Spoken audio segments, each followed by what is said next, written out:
यो देश कसले बनाउँछ थाहा भएन, तर जबसम्म उहाँ हुनुहुन्छ नि तबसम्म उहाँले थाहा पाएसम्मका कुनै पनि बिरामी छटपटिएर मर्नु पर्दैन। यो दुनियाँको सबैभन्दा धनी व्यक्ति एलन मस्कभन्दा पनि कोही धनी छ भने त्यो हो कुलबोय। उहाँले विगत 1 वर्षदेखि यता विभिन्न बिरामी, चाहे त्यो क्यान्सर पीडित हो, चाहे मृगौला ड्यामेज भएको, चाहे अरू कुनै ठुलो रोग लागेको किन नहोस्, कसैलाई 50,000, कसैलाई 1 लाख, एकै महिनामा झन्डै 6-7 जनाभन्दा बढीलाई उहाँले सहयोग गर्दै आउनुभएको छ।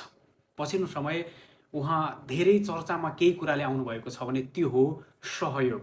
उहाँले विभिन्न पीडितहरूलाई, विभिन्न निमुखा गरिबहरूलाई जसले उपचार गर्न पाएको छैन, पैसा नभएकै कारण छटपटिएर मर्ने अवस्थामा आएको छ, त्यस्तो व्यक्तिलाई उहाँले कहिले 50,000, कहिले 1 लाख, 2 लाखसम्म पनि उहाँले पर्सनल सहयोग गर्नुभएको छ।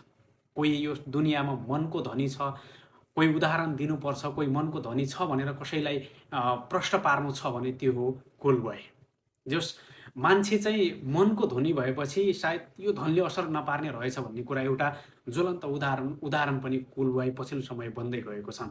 उनी एउटा सामान्य घरको हुन्। उनको सानैमा बुवाको मृत्यु भयो, आमासँग बसे, काठमाडौँ आए, पढे। उनीसँग केही छैन, सिर्फ टिकटकमा मान्छेहरूले हेरिदिन्छन्, टिकटकमा उहाँलाई मन पराएको छन्, उहाँको गीतहरू सुन्छन्, उहाँको क्रियाकलाप एक्टिभिटिज मन पराएर त्यहीँबाट आएको अलिअलि आएको कमाइले जति कमाउँछन् उनले जति हुन्छ सहयोग गर्छन् क्या। जस मन चाहिने रहेछ। एलन मस्क भन्दा पनि मलाई लाग्छ यो दुनियाँमा कोही अर्को धनी व्यक्ति छ भने त्यो हो कुलबोय। त्यो सम्मान गर्नुपर्छ, गरेकोले गर्यो भन्न सक्नुपर्छ। सम्मान छ, यस्तै काम गर्दै जानु होला। आज धेरै शुभकामना।